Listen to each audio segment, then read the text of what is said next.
अब्दुल्ला की तो पहली क्लास नहीं है, जुल्करनैन भी, उनकी भी पहली क्लास नहीं है, वो मैथ की क्लास में थे जहां तक मुझे याद है। उसके अलावा आईफोन 17 प्रो मैक्स। काइंडली आप अपना नाम बताएं ताकि मुझे मालूम पड़े कि कौन सा स्टूडेंट क्लास ले रहा है। ठीक है, जब तक आप नाम बताएं हम क्लास को स्टार्ट करते हैं। तो अगेन आप सबका स्मार्ट लर्निंग एकेडमी में वेलकम। ठीक है, इंट्रो तो मेरा आप सब लोग जान ही चुके हैं। मैथ्स की क्लास आप लोग ले चुके होंगे, एंड जो कंप्यूटर साइंस वाले होंगे उन्होंने मेरी कंप्यूटर साइंस वाली क्लास भी ली होगी, तो उसमें भी मैंने जो है वो अपना इंट्रो दे चुकी थी। ठीक है, उसके बाद हमारी एकेडमी आप लोगों को मालूम है कि कॉन्सेप्ट बेस्ड लर्निंग प्रोवाइड करेगी। हमारी 100% ऑनलाइन क्लासेस होती हैं। लाइव के साथ साथ आपको रिकॉर्डेड सेशन की भी सहूलत मिलती है। उसके अलावा जब आप लोग पे सेशन ज्वाइन करेंगे तो वहां पर जैसे जैसे हमारे चैप्टर्स कंप्लीट होते जाएंगे, जितने भी सब्जेक्ट हैं आपके, ठीक है, तो आपको नोट्स भी साथ साथ प्रोवाइड किए जाएंगे। एंड उसके अलावा हम वीकली टेस्ट वगैरह भी दिया करेंगे। उसके अलावा हमारी एकेडमी जो है वो ऐसा फन के साथ आपको पढ़ाती है। कोई प्रेशर आपको नहीं दिया जाएगा। और हम जो है वो डायग्राम्स के थ्रू, एग्जांपल्स के थ्रू हर कॉन्सेप्ट को समझने की कोशिश करते हैं। एंड हमारी यही होता है कि आपको टॉपिक समझ में आना चाहिए, आप लोग सिर्फ मेमोराइज नहीं करें। तो अपना हम आज का फर्स्ट चैप्टर स्टार्ट करते हैं, ठीक है, जो कि है हमारे पास मॉलिक्यूलर थ्योरी ऑफ गैसेस। ये आपके फिजिक्स की बुक का फर्स्ट चैप्टर है। अब सबसे पहले यानी कि मॉलिक्यूल्स गैसेस देखकर आपको आइडिया हो गया होगा कि इस चैप्टर में हम क्या पढ़ने वाले हैं। तो यानी इस चैप्टर में हम ओवरऑल गैस के मुतालिक पढ़ेंगे। ठीक है, आप सब जानते होंगे कि हमारे पास स्टेट्स ऑफ मैटर होते हैं, उसमें से गैस भी हमारे पास एक स्टेट है मैटर की। तो उसकी भी हमारे पास अलग प्रॉपर्टीज होती हैं। ठीक है, उनके भी कुछ हमारे पास साइंटिस्ट ने गैस के लॉ दिए हैं, तो वो हम इस चैप्टर में पढ़ेंगे। अब सबसे पहली बात कि हमारी जो चैप्टर की स्टार्टिंग हो रही है वो हो रही है टेम्परेचर से। टेम्परेचर से स्टार्ट क्यों हो रहा है, तो इसका रीजन ये है कि हमारे पास गैसेस के जो मॉलिक्यूल्स होते हैं ना, वो सबसे ज्यादा हमारे पास जिस चीज से अफेक्ट होते हैं वो होता है हमारे पास टेम्परेचर। क्योंकि अगर आप उसको गैस को गर्म करोगे ना तो मॉलिक्यूल्स क्या करेंगे, वो बहुत तेजी से मूव करना स्टार्ट कर देंगे। तो इसीलिए हमारी जो इस चैप्टर की स्टार्टिंग हो रही है वो हमारे पास हो रही है टेम्परेचर से। तो हमें ये समझना होगा फर्स्ट कि हमारे पास टेम्परेचर क्या होता है।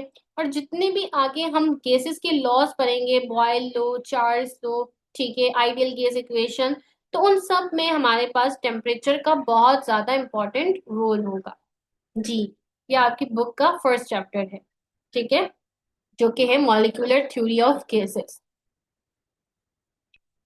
तो अब यहाँ पर हमारे पास सबसे पहले ये समझते हैं कि टेम्परेचर होता क्या है।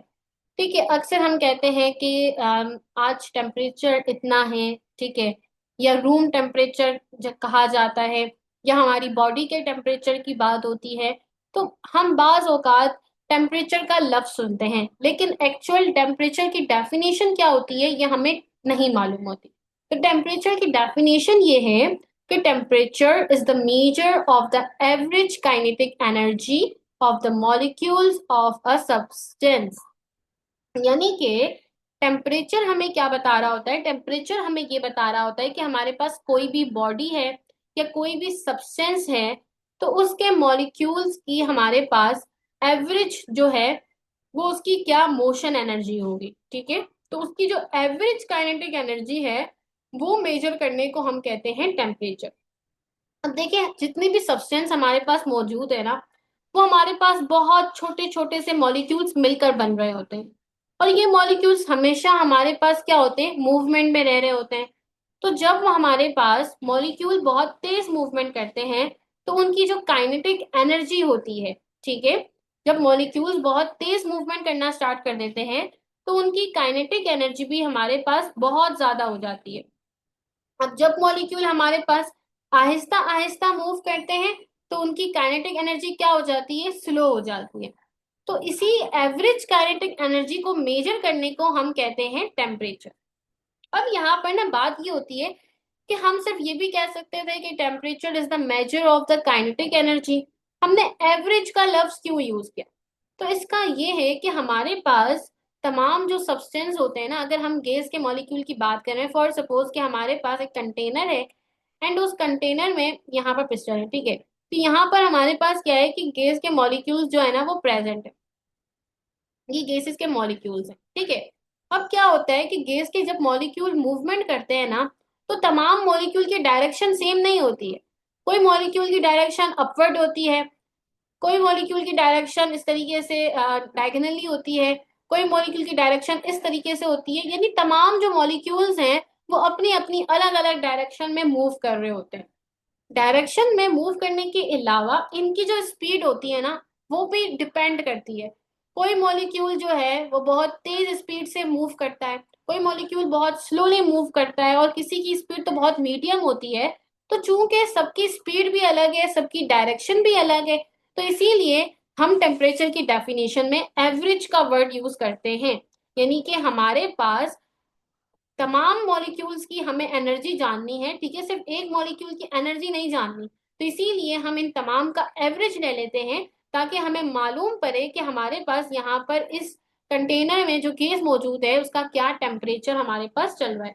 जैसे कि फॉर एग्जांपल अगर क्लास है, उस क्लास में हमारे पास 5 स्टूडेंट के मार्क्स हैं, ठीक है। एक स्टूडेंट जो है वो हमारे पास 80 मार्क्स ले रहा है, अगला स्टूडेंट हमारे पास 75 मार्क्स ले रहा है, इससे अगला स्टूडेंट हमारे पास 60 मार्क्स ले रहा है, और इस तरीके से सब अलग अलग तरीके के मार्क्स ले रहे हैं। तो अब हमें क्लास के एवरेज मार्क्स निकालने होंगे, तो हम क्या करेंगे, इन तमाम नंबर्स का एवरेज लेंगे। तो इसी तरीके से हमारे पास केसेस कभी जब हम बात करते हैं, तो चूंकि सबकी स्पीड अलग होती है, कोई बहुत स्लो कर रहा होता है मूवमेंट, कोई बहुत तेज कर रहा होता है, तो हम ओवरऑल एवरेज ले रहे होते हैं, ठीक है। तो इसी को हम टेम्परेचर कहते हैं। और टेम्परेचर को मेजर करने के लिए जो इंस्ट्रूमेंट यूज किया जाता है वो हमारे पास होता है थर्मामीटर। और टेम्परेचर ही हमें बताता है कि जो भी बॉडी हमारे पास मौजूद है वो कितनी गर्म है या फिर वो कितनी ठंडी है। Is it clear? टेम्परेचर की डेफिनेशन क्लियर हुई?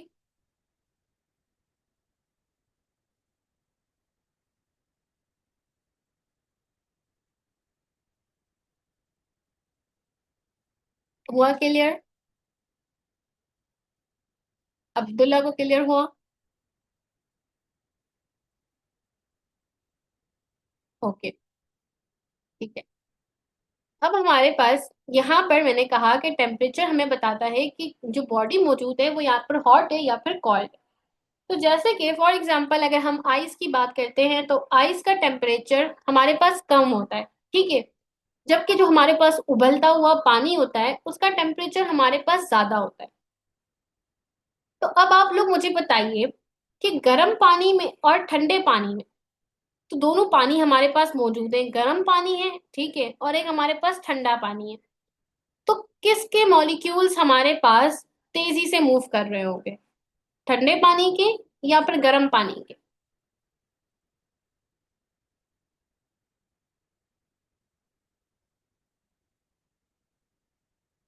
गर्म पानी के मॉलिक्यूल्स तेज मूव करेंगे या ठंडे पानी के?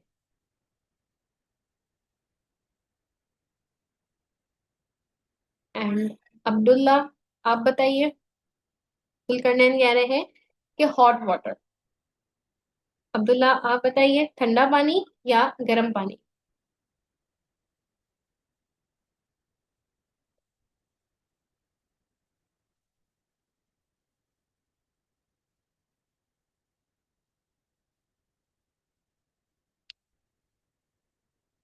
चलें, जब तक आप अप्लाई करें मैं बता देती हूँ, ठीक है, थोड़ा फास्टली रिस्पॉन्स दिया करें। Hot water, good. दोनों का जवाब सही है। क्यों? क्योंकि हमारे पास टेम्परेचर यही बता रहा था कि एवरेज काइनेटिक एनर्जी। अब क्या हुआ कि हमारे पास अगर हमने गर्म पानी की एग्जांपल ली, तो गर्म पानी में मॉलिक्यूल्स की मूवमेंट ना बहुत ज्यादा तेज थी। तो जब उनकी मूवमेंट बहुत ज्यादा तेज थी, तो इसका मतलब हमारे पास टेम्परेचर भी क्या है, बहुत ज्यादा होगा। और जिस कंटेनर में हमारे पास मॉलिक्यूल्स की मूवमेंट जो है वो बहुत कम होगी, यानी उनकी काइनेटिक एनर्जी कम होगी, तो इसका मतलब उनका टेम्परेचर भी क्या होगा, कम होगा। जब टेम्परेचर ज्यादा तो बॉडी कोल्ड, और जब टेम्परेचर कम तो हमारे पास बॉडी हो जाती है, सॉरी, जब टेम्परेचर ज्यादा तो बॉडी होती है हॉट, और जब टेम्परेचर कम तो बॉडी हो जाती है कोल्ड, ठीक है। अब यहाँ पर टेम्परेचर को अभी हमने देखा कि किस तरीके से मेजर किया जाता है, थर्मामीटर के जरिए से मेजर किया जाता है। अब हमारे पास टेम्परेचर की कुछ स्केल्स बनाई गई, ठीक है, कि जिन तरीके से आप टेम्परेचर का अंदाजा लगा सकते हो। तो तीन, वैसे तो टेम्परेचर की बहुत सारी स्केल्स हैं, ठीक है, लेकिन तीन कॉमन स्केल्स हैं जो कि टेम्परेचर के लिए यूज की जा रही होती हैं।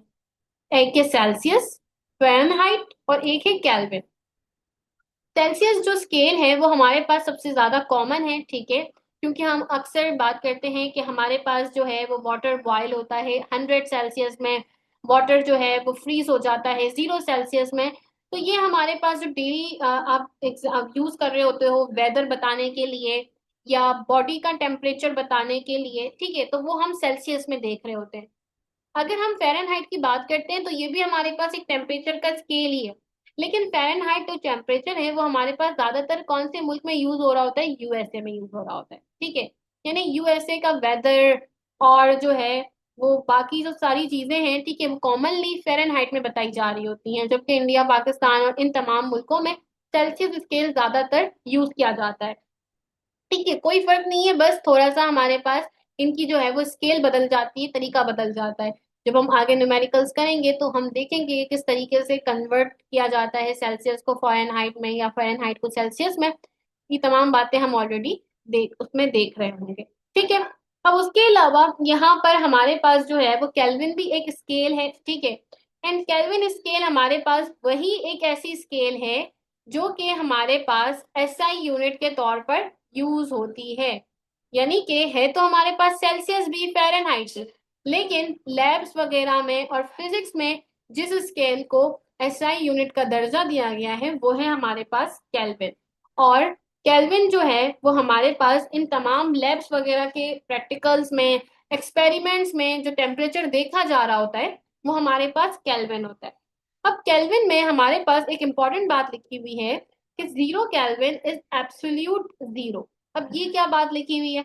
अब ये बात है कि हमारे पास केल्विन में जो सबसे मिनिमम, ठीक है, यानी जितना कम टेम्परेचर हम बात करते हैं, सबसे कम जो मुमकिन टेम्परेचर हमें केल्विन में दिखता है वो हमारे पास 0 केल्विन होता है। और 0 केल्विन हमारे पास वो टेम्परेचर होता है जिसमें मॉलिक्यूल्स की जो मोशन होती है ना वो ना होने के बराबर होती है, यानी बहुत ज्यादा कम हो जाती है। तो ये 0 केल्विन हमारे पास इसी वजह से उसको हम क्या कहते हैं, एब्सोल्यूट जीरो टेम्परेचर भी कह रहे होते हैं, ठीक है। वैसे तो सेल्सियस में भी हमारे पास कोई ना कोई ऐसा पॉइंट आ सकता है जिसमें मॉलिक्यूल्स की जो मोशन है वो बहुत ज्यादा कम हो जाए, फ़ारेनहाइट में भी आ सकता है। लेकिन केल्विन में हम इसलिए पढ़ते हैं बिकॉज केल्विन ही हमारे पास एसआई यूनिट है और तमाम एक्सपेरिमेंट्स वगैरह फिजिक्स में ज्यादातर तरजीह जो है वो केल्विन को ही दी जा रही होती है। तो इसीलिए ये 0 केल्विन वाली बात हम इसमें पढ़ रहे होते हैं, ठीक है। इस लाइन को याद रखिएगा, एमसीक्यूज वगैरह में पूछा जाता है कि हमारे पास कौन सा ऐसा टेम्परेचर होता है कि जिसमें हमारे पास मॉलिक्यूल की मोशन ना होने के बराबर हो, या जिसे बहुत ज्यादा लोवेस्ट टेम्परेचर कहा जा रहा हो या एब्सोल्यूट जीरो कहा जा रहा हो। तो आप हमेशा किस पर टिक करेंगे, 0 केल्विन में, ठीक है। Is it clear Zulqarnain? Maybe Abdullah का कोई इशू हो गया इसीलिए उन्होंने लीव कर दिया। आपको क्लियर है?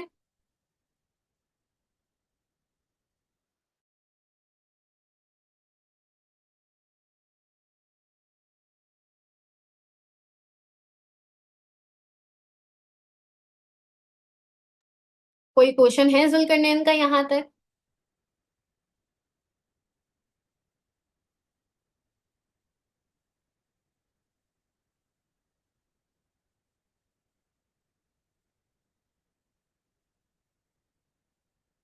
है कोई क्वेश्चन जुल्करनैन?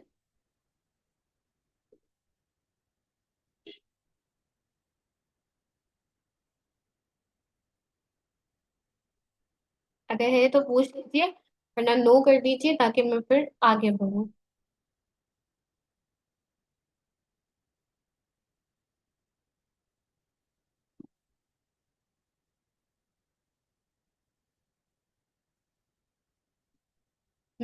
ये भी हो सकता है, क्योंकि हमारे पास उस टेम्परेचर में क्या होता है कि गैसेस की जो मूवमेंट है वो ना होने के बराबर हो जाती है, तो जाहिर सी बात है वो उसमें कन्वर्ट होना स्टार्ट हो जाता है, ठीक है।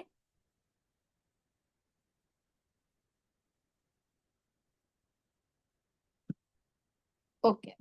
और कोई क्वेश्चन है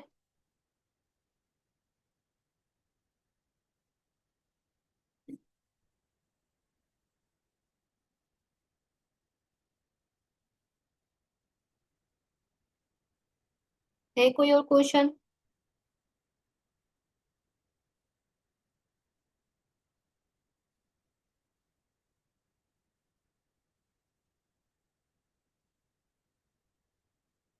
ओके, फिर मैं आगे बढ़ती हूँ। तो अब हम आ जाते हैं थर्मल इक्विलिब्रियम में, कि थर्मल इक्विलिब्रियम हमारे पास क्या होता है। अब सबसे पहले कि हमारे पास एक गर्म चाय का कप है, ठीक है। गर्म चाय के कप को जब हम एक ठंडी टेबल पर रखते हैं, यानी ठंडी टेम्परेचर का मतलब कि रूम टेम्परेचर में जो टेबल होती है नॉर्मली, तो उस पे जब हम गर्म चाय का कप रखते हैं तो क्या होता है कि टेबल जो है ना वो गर्म हो जाती है। जब आप चाय का कप हटा के देखते हो ना तो टेबल क्या हो जाती है, गर्म हो जाती है। और चाय जो है वो आहिस्ता आहिस्ता ठंडे होने की तरफ चली जाती है। अब ऐसा क्यों होता है? ऐसा इसलिए होता है क्योंकि हमारे पास हीट क्या करती है, हीट जो है वो फ्लो करती है। यानी हमारे पास जब दो बॉडीज का टेम्परेचर डिफरेंट होता है ना, और जब वो आपस में कांटेक्ट में आती हैं, तो उसके नतीजे में हमारे पास हीट हमेशा कोल्ड बॉडी से हॉट बॉडी की तरफ क्या करती है, सॉरी, हॉट बॉडी जो है वो हमेशा हॉट बॉडी क्या करती है, हॉट बॉडी जो है वो हमेशा कोल्ड बॉडी की तरफ हीट को क्या करती है, बेचने का काम करती है। ठीक है। तो इसके नतीजे में हमारे पास हॉट बॉडी की जो हीट है वो कोल्ड बॉडी में ट्रांसफर हो रही होती है। क्या डेफिनेशन है कि जब हमारे पास दो ऐसी बॉडीज जिनका टेम्परेचर डिफरेंट हो, जब वो आपस में कांटेक्ट में आती हैं, तो हीट हमेशा हॉट बॉडी से कोल्ड बॉडी की तरफ मूव करती है। और ये प्रोसेस तब तक होता रहता है जब तक हमारे पास जो दो डिफरेंट बॉडी हैं उनका टेम्परेचर क्या नहीं हो जाए, सेम नहीं हो जाए। ठीक है। और जब दोनों बॉडीज का टेम्परेचर सेम हो जाता है तो उस पॉइंट को हम क्या कहते हैं, उस पॉइंट को हम कहते हैं थर्मल इक्विलिब्रियम। ये हमारे पास है डेफिनेशन थर्मल इक्विलिब्रियम की। और उसकी सबसे बहुत ज्यादा बेहतर एग्जांपल यही है कि चाय के कप को जब आप एक कोल्ड टेबल पर रखते हो तो कुछ टाइम के बाद दोनों का टेम्परेचर जो है वो सेम हो जाता है। ठीक है। तो ये इस तरीके से हमारे पास ये प्रोसेस चल रहा होता है। अब यहाँ पर हमारे पास एक और बात याद रखिएगा कि नेचर का रूल है कि हमेशा हीट हमारे पास कोल्ड बॉडी से हॉट बॉडी से कोल्ड बॉडी की तरफ मूव करती है। ऐसा कभी भी नहीं होता कि कोल्ड बॉडी की जो हीट है वो हॉट बॉडी की तरफ मूवमेंट करे। अब यहाँ पर अक्सर स्टूडेंट इस बात में कंफ्यूज हो जाते हैं कि कोल्ड बॉडी की भी कोई हीट होती है। तो हाँ, कोल्ड बॉडी की भी हीट होती है, बट उसको आप हीट नहीं कहते, उसको आप जो है वो थर्मल एनर्जी कह रहे होते हो। ठीक है। क्योंकि उसमें भी हमारे पास थोड़े से ऐसे मॉलिक्यूल्स तो होंगे जिसमें थोड़ा सा तो कुछ ना कुछ तो आपस में वाइब्रेशन होगी या मूवमेंट होगी, तो उनकी थोड़ी सी तो काइनेटिक एनर्जी होगी ना। तो जब थोड़ी काइनेटिक एनर्जी है तो उनमें कोई ना कोई हमारे पास उनका टेम्परेचर भी थोड़ा लेवल पर होगा। तो उसकी वजह से उसमें भी थोड़ी अमाउंट में थर्मल एनर्जी प्रेजेंट होती है। जहां पर भी मॉलिक्यूल्स हैं, जहां पर थोड़ी सी भी मॉलिक्यूल्स की मोशन है, तो वहां हीट जरूर मौजूद है। लेकिन चूंकि हॉट बॉडी में मॉलिक्यूल्स की मूवमेंट, मॉलिक्यूल का टेम्परेचर बहुत ज्यादा होता है, तो इसीलिए हम उसको हॉट कह रहे होते हैं। ठीक है। ये टॉपिक आया समझ में कि थर्मल इक्विलिब्रियम क्या है?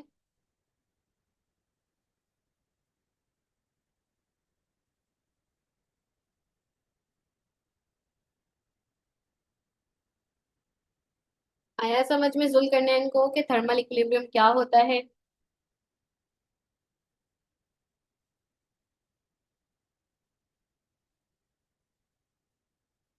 Any question?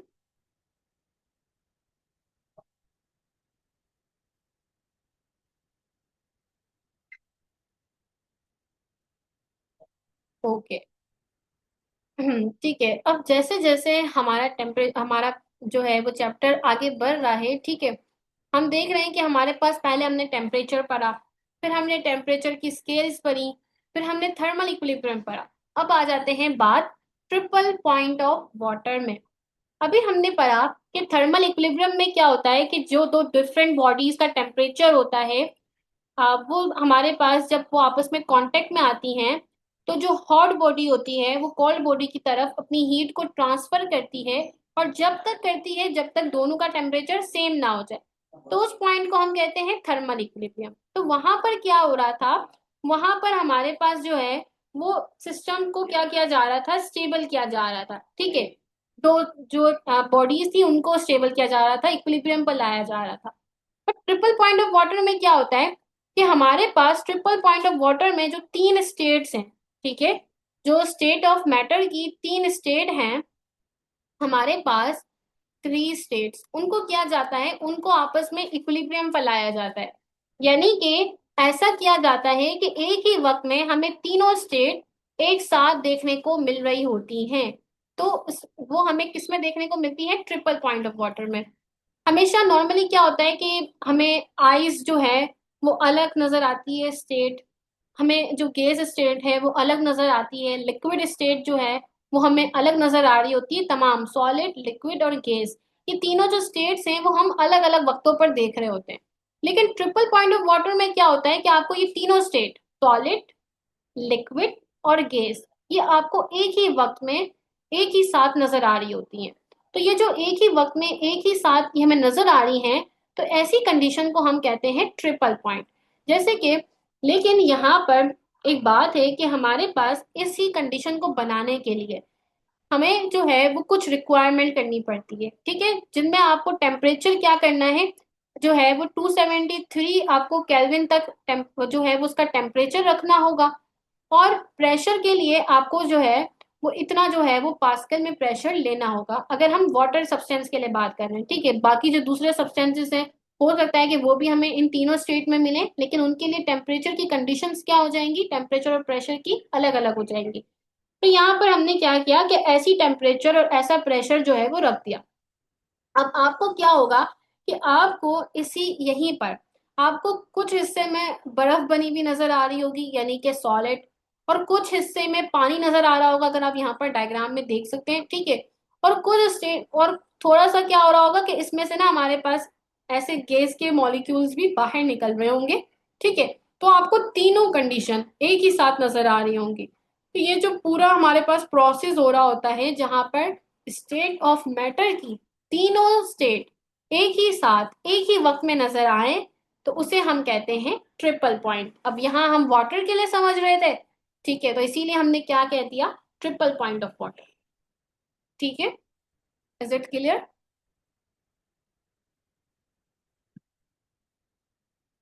आया समझ में?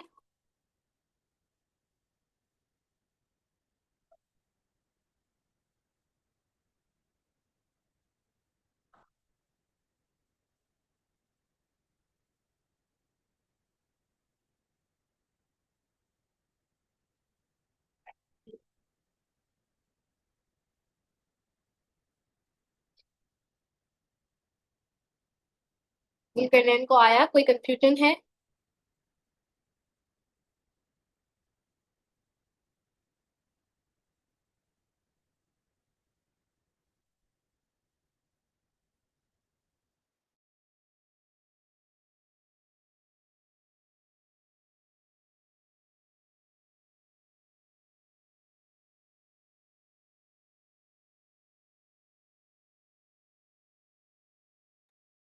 एच डी हमारे पास मर्क्यूरी है, ठीक है, यानी कि ये हमारे पास एच जी मर्क्यूरी का सिंबल होता है। तो पास्कल की जब हम बात करते हैं, प्रेशर के अलग अलग जो यूनिट होते हैं, ठीक है, पास्कल होता है। और तो उसके अलावा हमारे पास एम ऑफ मर्क्यूरी जो है वो भी पास्कल का हमारे पास यूनिट होता है। जैसे अगर आप यहाँ पर देखो, टेम्परेचर केल्विन में भी दिया हुआ है, और अगर आपको सेल्सियस में लेना है तो आपको उसके लिए इतना जो है वो टेम्परेचर चाहिए होगा। तो इसी तरीके से हमारे पास जो प्रेशर है, अगर आप पास्कल में ले रहे हो तो इतना लोगे, लेकिन अगर आप ऑफ मर्क्यूरी लेना चाहोगे, ठीक है, तो उसके लिए आपको 4.58 जो है वो प्रेशर रखना पड़ेगा। यानी आपको दो बताए गए हैं, दो यूनिट्स में। अगर सेल्सियस और मर्क्यूरी में लेना चाह रहे हो तो इतना, और अगर केल्विन और पास्कल में लेना चाह रहे हो तो इतना। पहले प्रियोरिटी केल्विन और पास्कल को इसलिए दी है बिकॉज हमारे पास एसआई यूनिट यही होते हैं, ठीक है, इन्हें ही ज्यादा कंसिडर किया जाता है, तो इसीलिए आपको ये लिख कर दिया हुआ है। ठीक है जुलकरनैन, क्लियर है?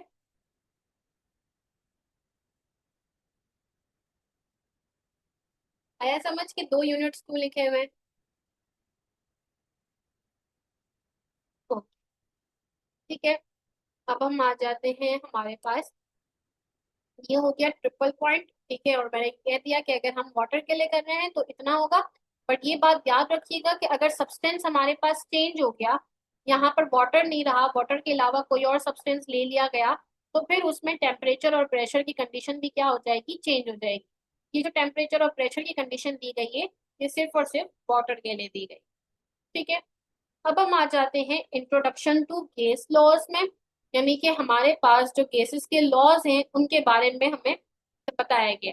अब यहाँ पर, अब यहाँ से हमारे पास मेन जो टॉपिक है, जो मेन चैप्टर का टॉपिक्स हैं, उनकी शुरुआत हो रही है। ठीक है, तो ये जो गैसेस के लॉज अभी हम पढ़ेंगे सबसे पहले, वो आप ऑलरेडी पढ़ के आ चुके होंगे, फर्स्ट ईयर में भी पढ़ा होगा, और मे भी जो है वो 10th क्लास में भी पढ़ा होगा।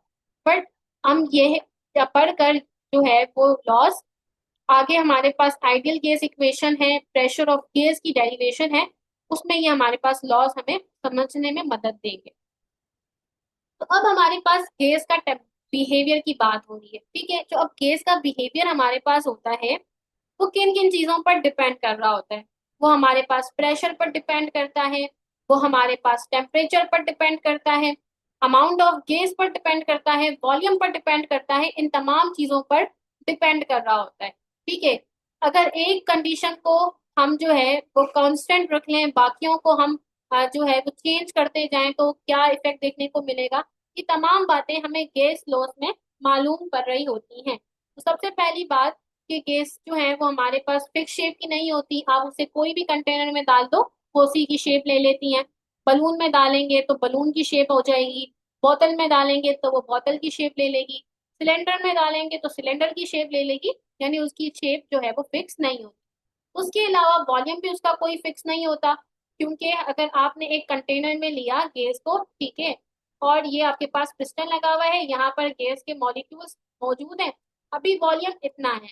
लेकिन अगर आप इस कंटेनर को क्या करते हैं, इसके पिस्टन को प्रेस करते हैं, तो फिर हमारे पास गैस का वॉल्यूम इतना हो जाएगा, यानी कि कांस्टेंट नहीं है।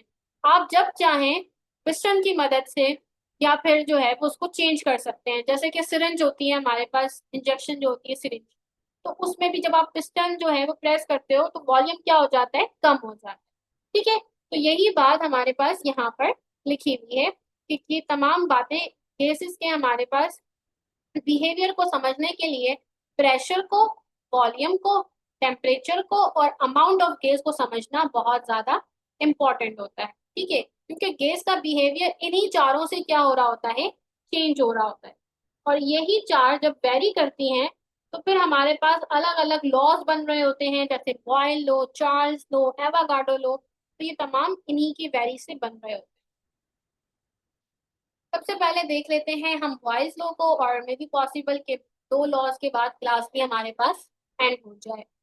तो बॉयल लॉ हमारे पास क्या कहता है, बॉयल्स लॉ कहते हैं कि अगर हम टेम्परेचर को कांस्टेंट रख लें, यानी टेम्परेचर में हम कोई चेंजिंग नहीं करें, क्योंकि अगर टेम्परेचर में चेंजिंग होगी तो जाहिर सी बात है हमारे पास जो है वो मॉलिक्यूल्स की काइनेटिक एनर्जी में चेंज आ जाएगा, काइनेटिक एनर्जी में चेंज आएगा, तो फिर उनका वॉल्यूम आगे पीछे होता रहेगा। ठीक है, कभी वो जो है वो बहुत ज्यादा स्पीड अप हो जाएंगे, तो वो चेंज आता रहेगा। तो इसीलिए हमने क्या किया, टेम्परेचर को कांस्टेंट रख दिया। टेम्परेचर को कांस्टेंट रखकर हम रिलेशन देखते हैं वॉल्यूम और प्रेशर का। तो बॉयल लोग कहते हैं कि अगर हम टेम्परेचर को कांस्टेंट रखें, तो जो वॉल्यूम है गैस का वो प्रेशर से क्या है, इनवर्सली प्रोपोर्शनल। अब जब भी बात इनवर्सली प्रोपोर्शनल की आती है, तो इसका मतलब ये है कि हमारे पास अगर एक चीज बढ़ेगी तो उसकी वजह से दूसरी चीज हमें कम देखने को मिलेगी। जैसे कि यहाँ पर ये वॉल्यूम था, ठीक है, ये पूरा हमारे पास वॉल्यूम था। अब हमने क्या किया, इसके वॉल्यूम पर प्रेशर अप्लाई किया। जब प्रेशर अप्लाई किया, प्रेशर ज्यादा हुआ, ठीक है, तो वॉल्यूम क्या हो गया, हमारे पास बढ़ गया। ये हमारे पास प्रेशर ज्यादा हुआ, सही है, ये हमने प्रेशर ज्यादा किया, ये पिस्टन लगाया ना, तो प्रेशर ज्यादा हुआ तो वॉल्यूम क्या हो गया, हमारे पास कम हो गया। अब प्रेशर ज्यादा कैसे हुआ, ये कैसे बात मालूम पड़ेगी, क्योंकि जब वॉल्यूम कम होता है ना हमारे पास गैसेस का, तो गैसेस के मॉलिक्यूल क्या करते हैं, वॉल पर और आपस में एक दूसरे के साथ कोलाइड करते हैं, टकराते हैं। टकराने की वजह से हमारे पास उस कंटेनर का जो प्रेशर है ना वो बढ़ता चला जाता है। ठीक है, क्योंकि प्रेशर होता ही क्या है, फोर्स पर यूनिट एरिया। तो जितनी फोर्स लगेगी इतने एरिया में, तो उसकी वजह से प्रेशर जो है वो बढ़ता चला जाएगा।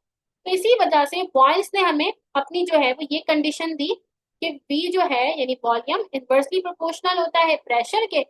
एंड जब भी आप यहाँ पर इस तरीके से लिखा हुआ है, जब भी आप क्या करते हो कि हमारे पास प्रोपोर्शनलिटी की साइन हटती है, यानी कि हमारे पास इक्वल्स टू के साथ एक कांस्टेंट आता है, तो यहाँ पर के को कांस्टेंट बताया गया है। ठीक है, और ये हो गया पी। अब ये वाला पी उस साइड पर जाएगा तो क्या बन जाएगा, पीवी, और यहाँ पर हमने लिख लिया इक्वल्स टू कांस्टेंट। ठीक है, तो हमेशा याद रखिएगा कि जब प्रेशर बढ़ेगा तो वॉल्यूम कम होगा, और जब प्रेशर कम होता चला जाएगा, ठीक है, गैसेस के मॉलिक्यूल पिस्टन पर अपनी फोर्स अप्लाई करते रहेंगे और पिस्टन ऊपर चलता जाता रहेगा, तो उससे क्या होगा, वॉल्यूम दोबारा से बढ़ना चालू हो जाएगा। सही है, आया समझ में कि बॉयल्स लॉ ने क्या कहा।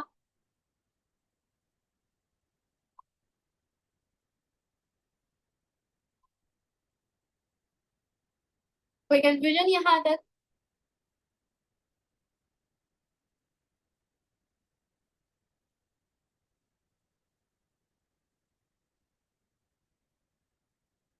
एवरीथिंग इज क्लियर, अभी तक हमने जितने भी टॉपिक्स पढ़े।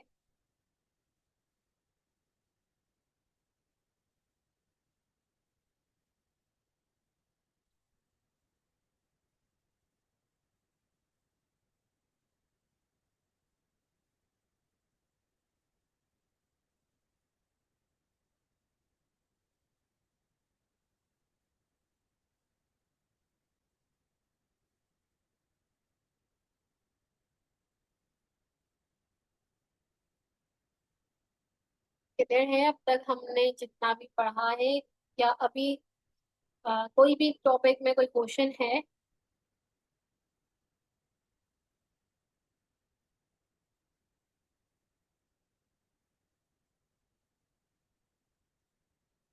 ओके, बॉयज लो हम समझ चुके हैं, ठीक है। अब हम समझ लेते हैं आगे जो है वो चार्ल्स को। चार्ल्स तो क्या कहते हैं, वो कहते हैं कि हमारे पास अगर हम प्रेशर को कांस्टेंट रखें, ठीक है, एक मेन जो कॉमन बात है ना वो ये है कि तीन लॉज है, बॉयल्स लो, चार्ल्स लो और हमारे पास एवागाड्रो लो। तीनों की जो मेन नजर है ना वो हमारे पास किस पर है, वॉल्यूम पर है। ठीक है, यानी उन वो हमेशा किस चीज पर फोकस कर रहे हैं, गैस के वॉल्यूम पर फोकस कर रहे हैं। ठीक है, बाकी कोई प्रेशर को कांस्टेंट रखेगा, कोई टेम्परेचर को कांस्टेंट रखेगा, इस तरीके से वो एक दूसरी चीज को कांस्टेंट रखते चले जाएंगे। तो यहाँ पर हमारे पास चार्ल्स कहते हैं कि जो वॉल्यूम होता है कोई भी गैस का, वो डायरेक्टली प्रोपोर्शनल होता है टेम्परेचर से, अगर आप प्रेशर को चेंज ना करो। क्यों इन्होंने ये प्रेशर को चेंज करने को इसलिए नहीं कहा, क्योंकि अगर हम प्रेशर को चेंज करते हैं ना तो भी हमने देखा बॉयल्स लॉ में कि वॉल्यूम में असर होता है, तो इसीलिए प्रेशर आपने कांस्टेंट रखना है, यानी उसको साइड में रख देना है। आपका मेन फोकस वॉल्यूम और टेम्परेचर पर होना चाहिए। तो जैसे कि यहाँ पर मैंने बताया कि हमारे पास जब भी टेम्परेचर बढ़ता है, इंक्रीज होता है, तो गैसेस के जो मॉलिक्यूल्स होते हैं उनकी काइनेटिक एनर्जी इंक्रीज हो जाती है। ठीक है, जैसे अगर अब गर्म पानी की हमने देखा था कि गर्म पानी में मॉलिक्यूल्स की जो मूवमेंट है वो बहुत तेज होती है, इनका टेम्परेचर बहुत हाई होता है। तो यहाँ पर भी हमारे पास क्या होता है कि जैसे कि अगर आपके पास कोई बलून है ना, तो उसको अगर आप कहीं हॉट जगह पर रख लो, तो बलून का साइज जो है ना वो इंक्रीज होता रहेगा। ऐसा क्यों होगा, ऐसा इसलिए होगा क्योंकि जो बलून के अंदर गैसेस के मॉलिक्यूल प्रेजेंट होंगे ना, उनकी जो काइनेटिक एनर्जी है वो बढ़ती चली जाएगी और वो बहुत तेजी से जो है वो मूवमेंट करने लगेंगे। तो इसकी वजह से बलून का साइज आपको बढ़ता हुआ नजर आएगा। जबकि जब आप उस बलून को ठंडी जगह पर रख दोगे, तो बलून का साइज आहिस्ता आहिस्ता श्रिंक होता चला जाएगा। क्यों, क्योंकि जो आहिस्ता आहिस्ता बलून के अंदर काइनेटिक एनर्जी के मॉलिक्यूल प्रेजेंट है, वो क्या होते चले जाएंगे, उनकी स्पीड स्लो होती चली जाएगी। जब स्पीड स्लो हो जाएगी तो आहिस्ता आहिस्ता सारे मॉलिक्यूल एक जगह पर आते जाएंगे और आहिस्ता आहिस्ता बलून का साइज छोटा होता चला जाएगा। ठीक है, तो यहाँ पर हमारे पास चार्ल्स ने वॉल्यूम और टेम्परेचर के साथ रिलेशन किया। अब यहाँ पर जब आप दो टेम्परेचर की बात करते हो, ठीक है, दो अलग अलग गैसेस की बात कर रहे हो, तो फिर उन्होंने यहाँ पर इस तरीके का रिलेशन दिया हुआ है कि वॉल्यूम इस तरीके के V1 T1 equals to V2 T2। ठीक है, ये यहाँ पर इन्होंने इस तरीके का दो गैसेस के लिए जो है वो रिएक्शन दिया हुआ है। ठीक है, क्लियर, कोई कंफ्यूजन?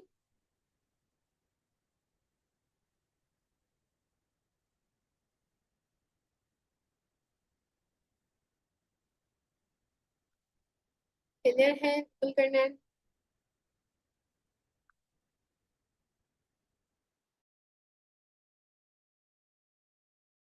ओके, क्लास भी एंड होने वाली है। ठीक है, आई होप कि आपको आज की क्लास में सब कुछ समझ आया होगा। अगर नहीं समझ आया तो आप पूछ सकते हैं।